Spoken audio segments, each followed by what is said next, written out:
Welcome to today's episode for people interested in the extraordinary yet ancient and often long forgotten stuff. This is your host, Joseph Schinwald from ownbythebeach.com. And our guest today is Phil Reynolds. Hey, thanks for having me on. That's great. I'm very happy because I think you are a perfect fit for my podcast here and for our audience. The topic today is the power of integrating meditation, fitness, and nutrition.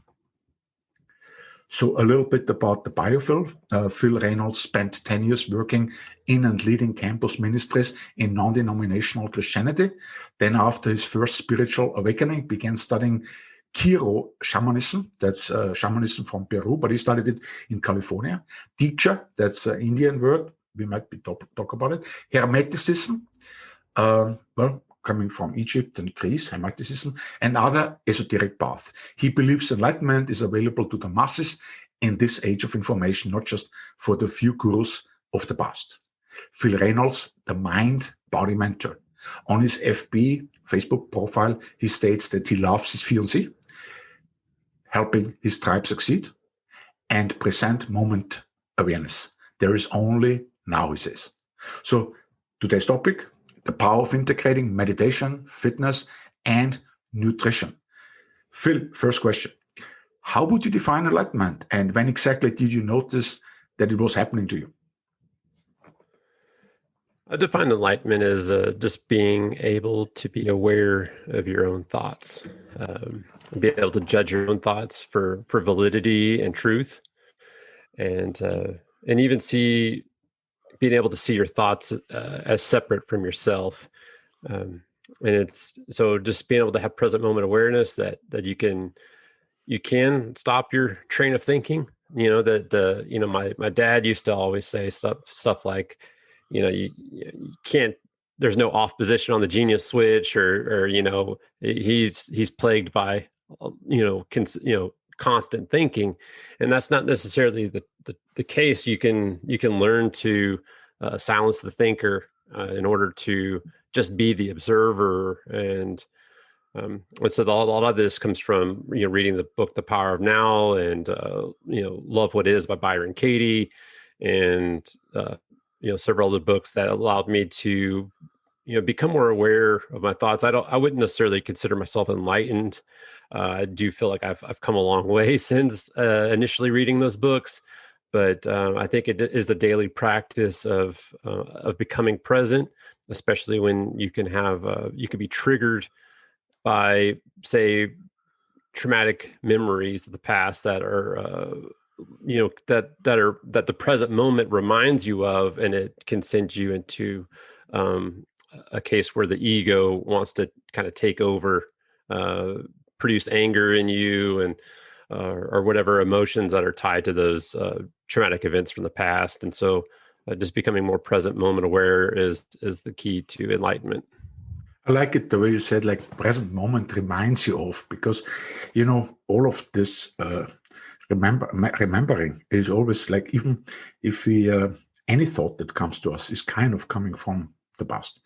And you also mentioned that our thoughts are not really ourselves. It's not even, like Alan Watts used to say, even our most private thoughts are not even ours, because if you think that linguistic department we all have, it is something we acquired from society. All words, all language, and then thinking comes from that.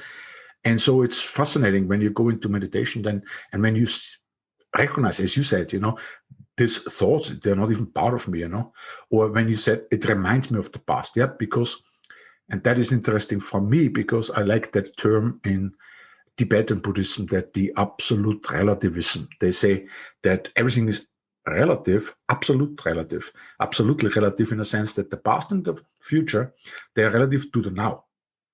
And so even if you study, Eckhart Tolle, The Power of Now, and if you study other modern gurus, but really often it just really comes from there, from these old ancient traditions. Anyway, I don't want to make it long here. I just want to ask you, how did you notice that it was happening to you? So you said you don't consider yourself enlightened. I don't consider myself enlightened too. I think it's a process. I think it when it starts, and when you grow in it. And you cannot just sit there, I think, and say, now I'm enlightened, and you run around like I'm enlightened. That would be a crazy person. So when did you notice, that it was happening to you? I think it's sometimes it can produce turmoil in your life.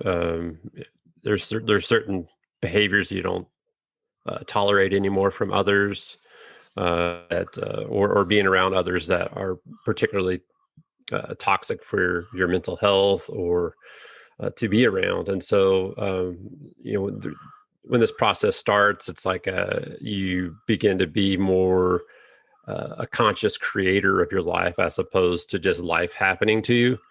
And so you choose, who do you want to have, to be a part of it, and what chapters do you want to write and create, and that's kind of where it begins. And so then that initial process, it can be painful to to say, hey, I love this person, but it's not beneficial to have them in my life anymore, or whatever, or it could be an organization. Like I ended up leaving the church I was a part of, and that was a very painful process for me, that I had invested a decade of my life to learn what my career path was, what I thought was going to be, and to kind of come out of that and say, hey, this is not what I was really signing up for, and so there's a lot of things that can happen in that sense. But it doesn't necessarily have to be, some dark night of the soul, which is what I hope to help other people not experience. But I do find that a lot of people do have a dark night of the soul, as it were, part of the hero's journey that allows you to awaken and to start, creating your life as opposed to life happening to you.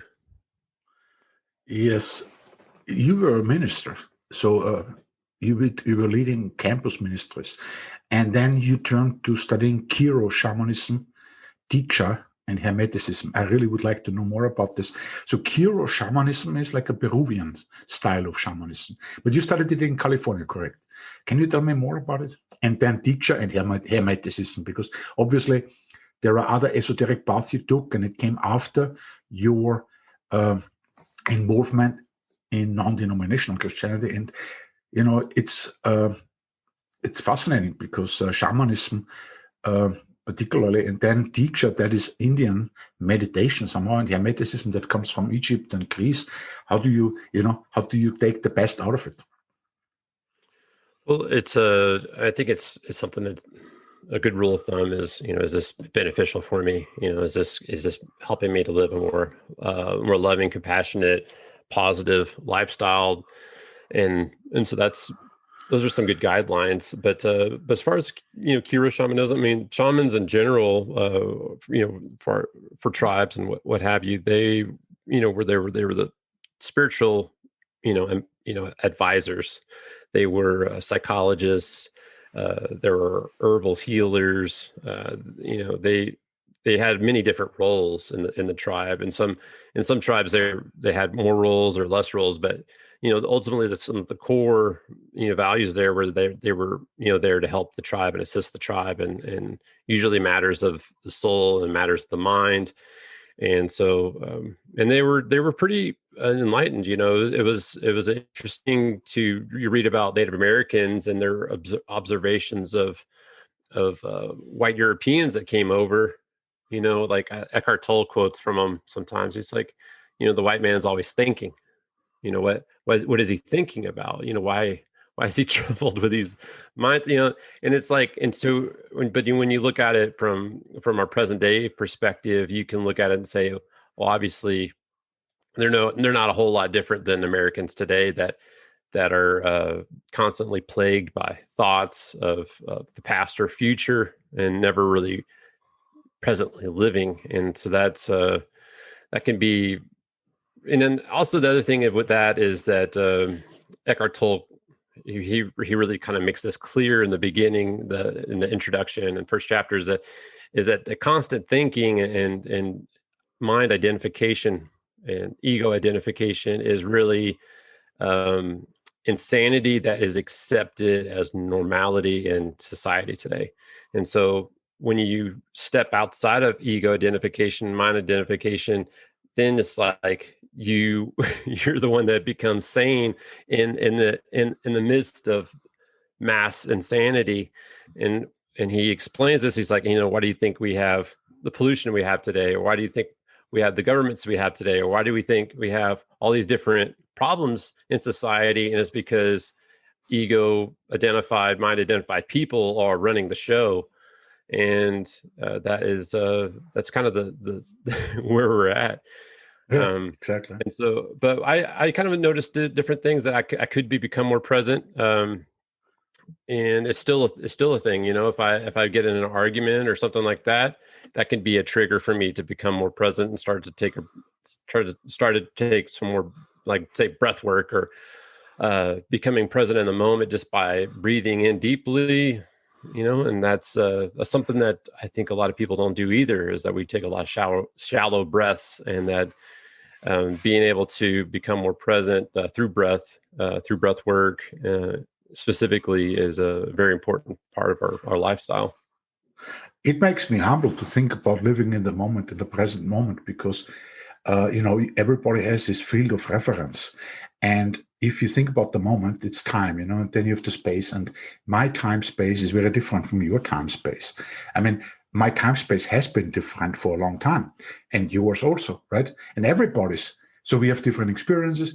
We live in different worlds, our own worlds. And we, as Ludwig Wittgenstein said, an Austrian philosopher, it's not that we look for who we are in our head, in our brain. It's more like who we really are is the outer limits of our world. That's who we are, our outer limits of the world. It's much more broader, defined, and it makes it all more relative. You cannot really, right now, the polarization of the world, as you just said, it wouldn't really happen if people would become more aware of their relative existence. We are all human beings, but, if I'm on Facebook and I have my own feed, and the algorithm of Facebook decides what I receive and sends me more of those likable people for me. Mm-hmm. Suddenly I forget there's another world, and they have different attractions and different fields of references, and suddenly the whole thing polarizes. Well, that was very interesting what you just said. And should we talk a little bit about Deeksha and Hermeticism still? It would be interesting to me and our audience, I'm sure.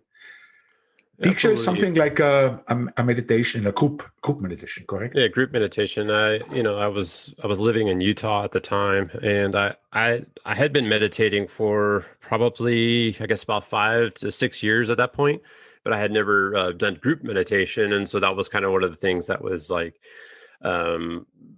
part of the bullet points of what a Deeksha meeting is. And so I would go, so I went, and then it was probably one of the most profound spiritual experiences I had up to that time. And it was, they played music from India. So it was very calming, and there was a certain, I don't know, I would say vibration to it that, it felt very spiritual to me.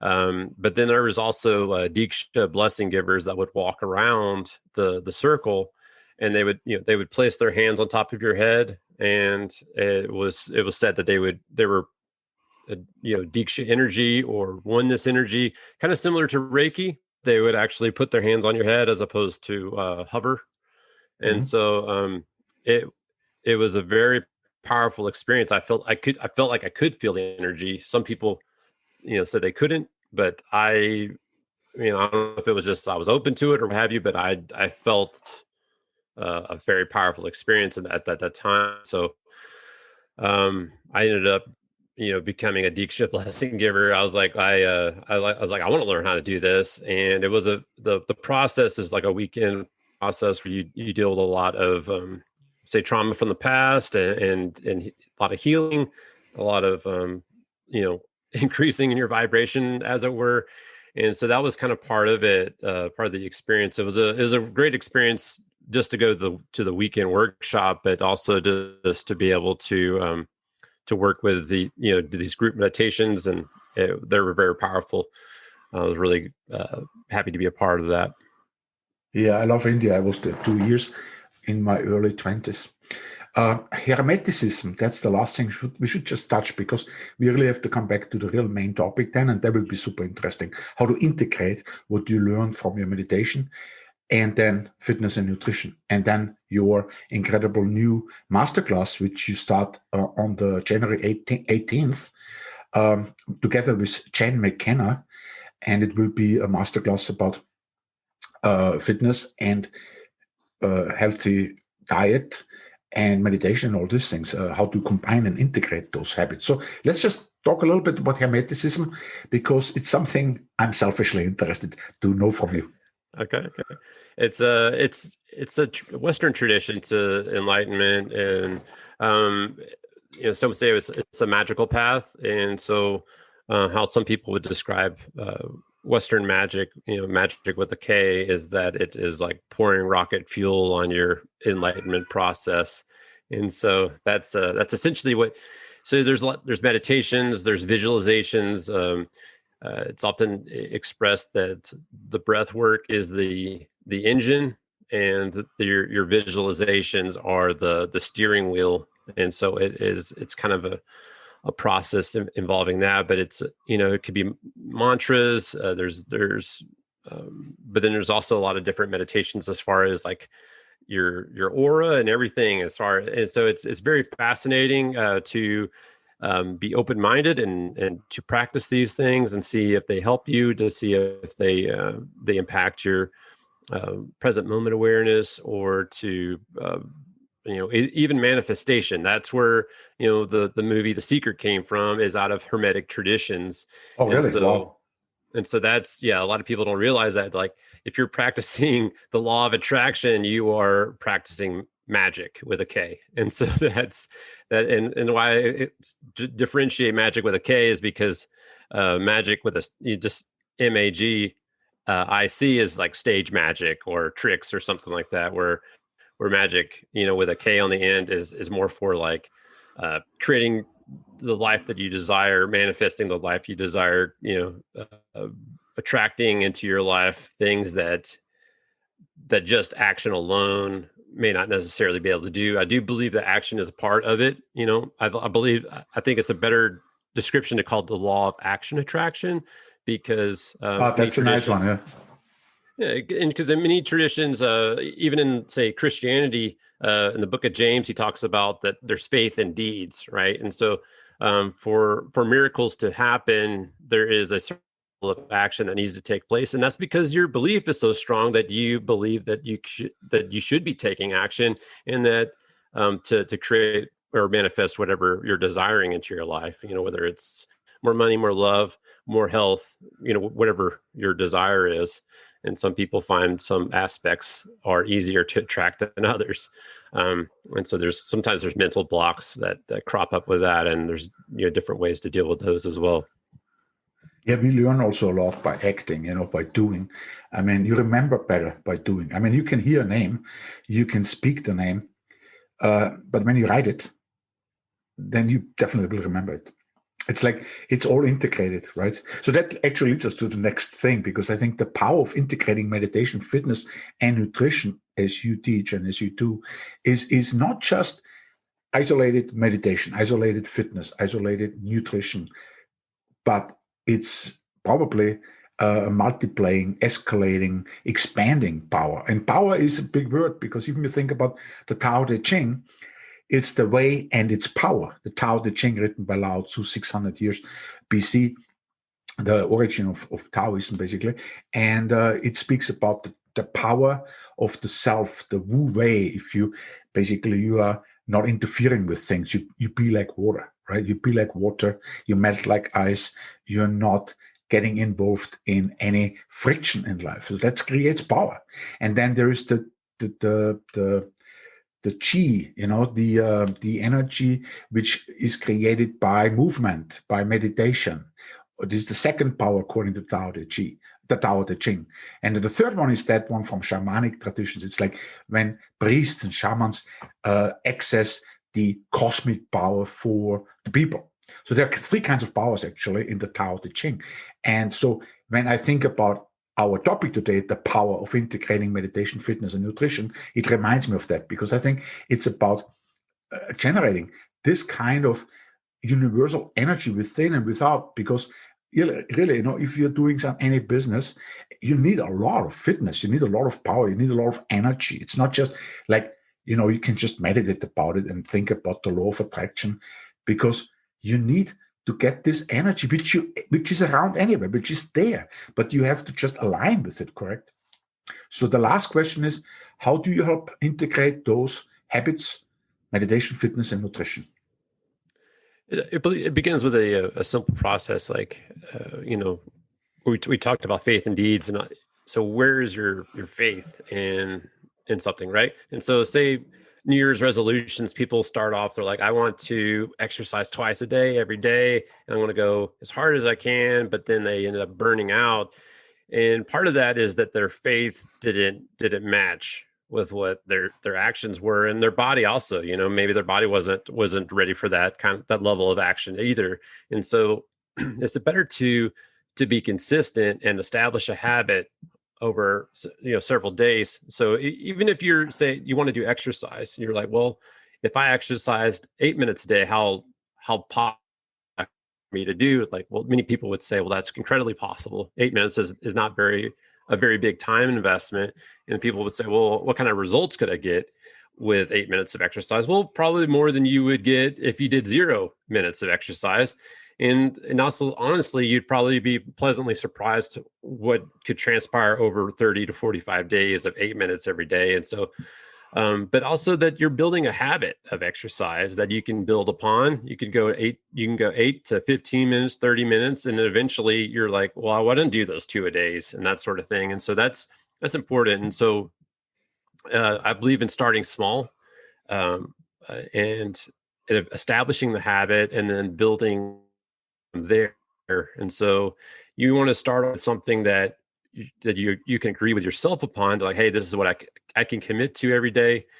I'm willing to commit to every day, and then build upon that. And so sometimes it's just one habit a month, right? And so if you start doing like, well, let's do 5 habits a month, and that was initially what I was teaching people, and I found that I was overwhelming them. And so I was like, well, let's just start off with exercise. Let's just do exercise for the month, and then let's start doing nutrition, and then let's start doing, say, breath work or meditation, and then just eventually build. And so that I found was a lot better for people, much more manageable than to try to establish multiple habits in 1 month.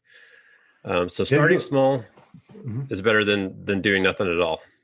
That's very interesting. I think also because when you start small, then you're working with a compounding effect, and then you not only that you are compounding the effect of small habits, atomic habits, like James Clear says, but you're also now combining those different habits like meditation and fitness and good diet, and that combination alone, it's synergetic. It gives you always new energy. You feel better, and the better you feel, the more you want to do. It's like, biking, you can bike in the beginning, like I did. I bike now 2 years, every day, 1 hour. And in the beginning, if I would bike for 15 minutes, I thought I was traveling all around the world. I was finished, But right now I need 1 hour, and you know what?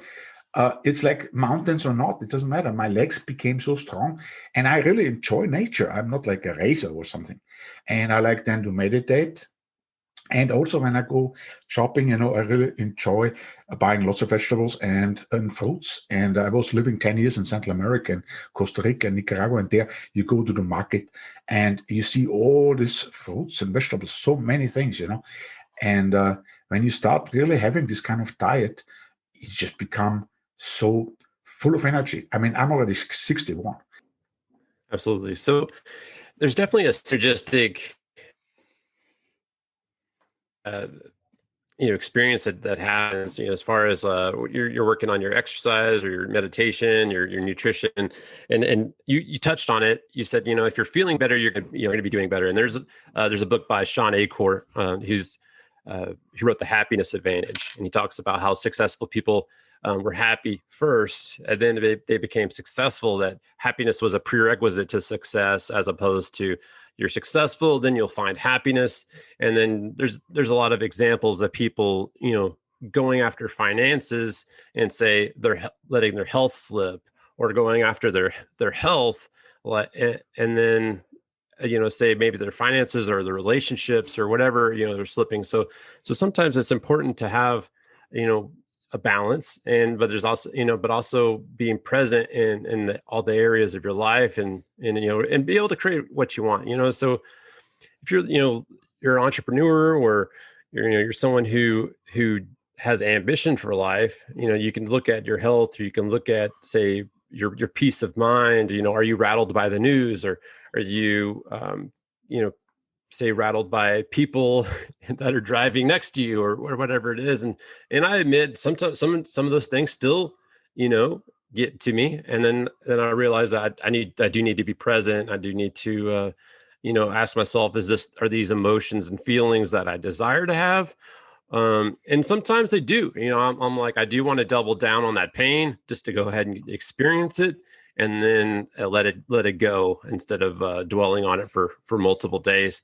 And so that's a powerful process as well, that sometimes are experienced in with plant medicines, like ayahuasca or something from Peru. You can experience the pain and trauma of the past, and then you've dealt with it, and then now you can move on in your life and have peace with that area of your life, so that you can grow. And what I've noticed with working with some of those plant medicines is that I'm like, well, I need more flexibility or something like that. Like you become very aware of your body, and that your body is separate from who you are. You're not your body. You're just a soul inhabiting a meat suit, and that.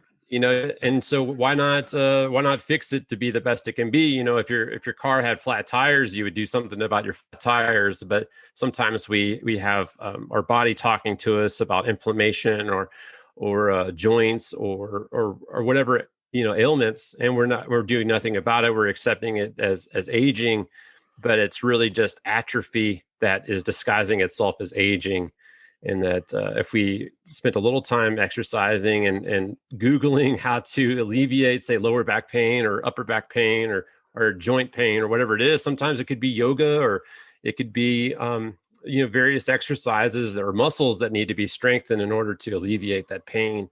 And that could be a painful process in and of itself, but it's better than to let it completely atrophy and make the condition even worse.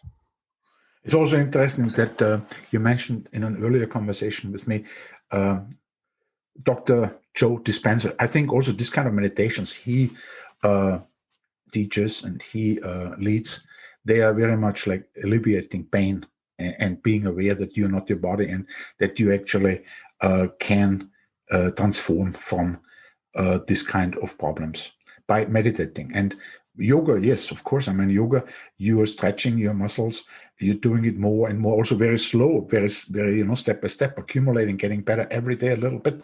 But finally, you see a huge step upwards, maybe with 100 stairs, and you don't want to even walk up there. You want to run up there because you just get so much energy. So tell me more about your, how do you see that combination of those habits, and what you then teach in the masterclass? Because that is something a lot of people might be interested to join you there. It will be a 1-week masterclass. It's a Facebook group.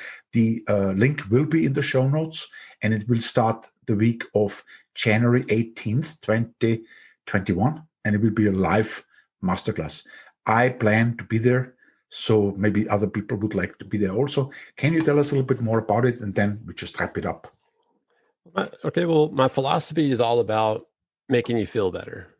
I believe if you're feeling better, you're lowering your inflammation, you're reducing stress, you're increasing your energy and productivity.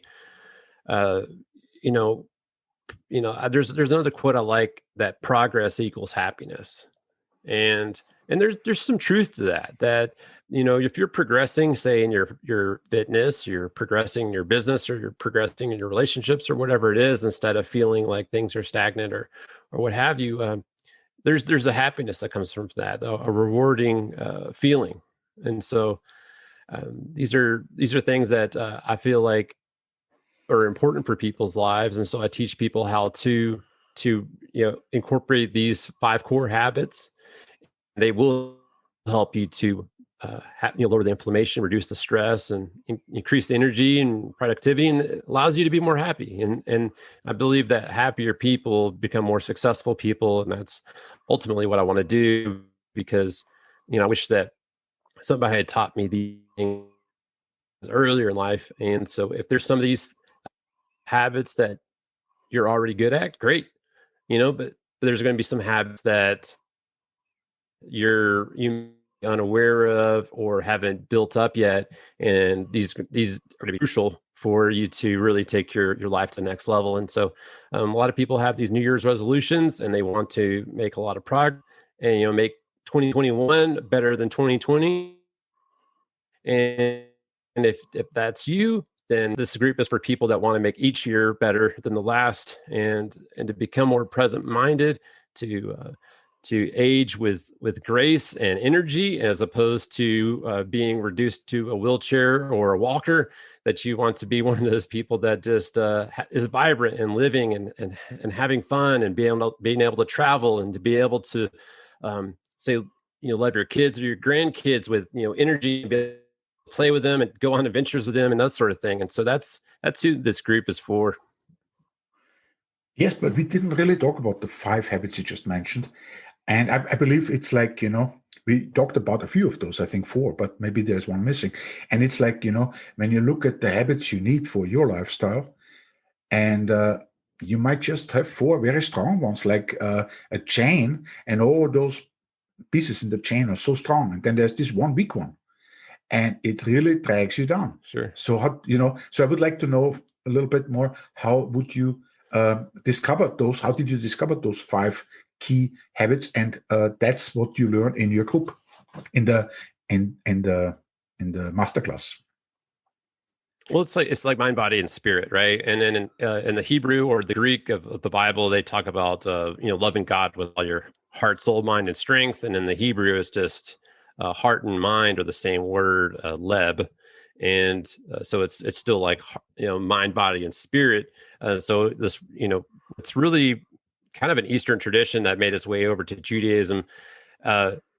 It's once you triangle that you're working on, so exercise and nutrition is your body that you're working on, meditation and breath work for the spirit, and then your mind, filling your mind with more thoughts for whatever it is. Like if you have a skill set that you need more about sales, then obviously reading books about sales and practicing, prospecting and that sort of thing, then it's going to be that's going to benefit you, right? And so there's a reading aspect to the habits that is going to help you to progress. If you're reading even 25 books a year, you're doing way better than, say, the average person that reads 1 book a year. CEOs are 60 books a year, and so increasing the amount of books that you're able to read on a yearly basis is going to dramatically improve your life over 10, 20, 30 years. I mean, you could be one of the best in your field by just consuming information and keep learning. Yes.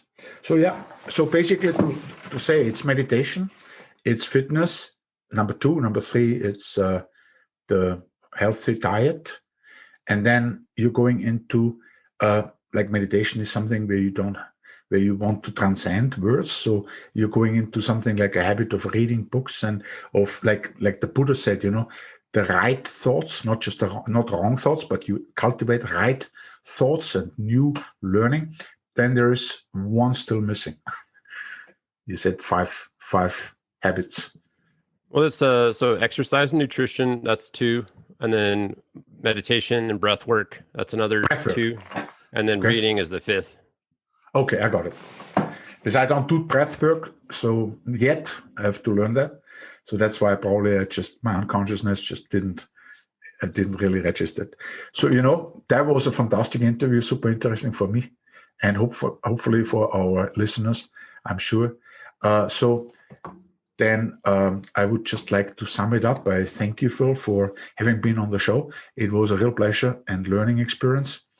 And thank you, all the listeners. It was wonderful. Thank you, Phil. Thank you for having me on, Joseph, and thank you, listeners, for checking this out. Looking forward to have y'all in the group. It's called the New Year's Revolution, and it does start January 18th, and it's going to be fun. We're going to learn a lot of new things, and really help you to make 2021 the best year it can be. Yeah, and it's very soon. I will be excited to join you there.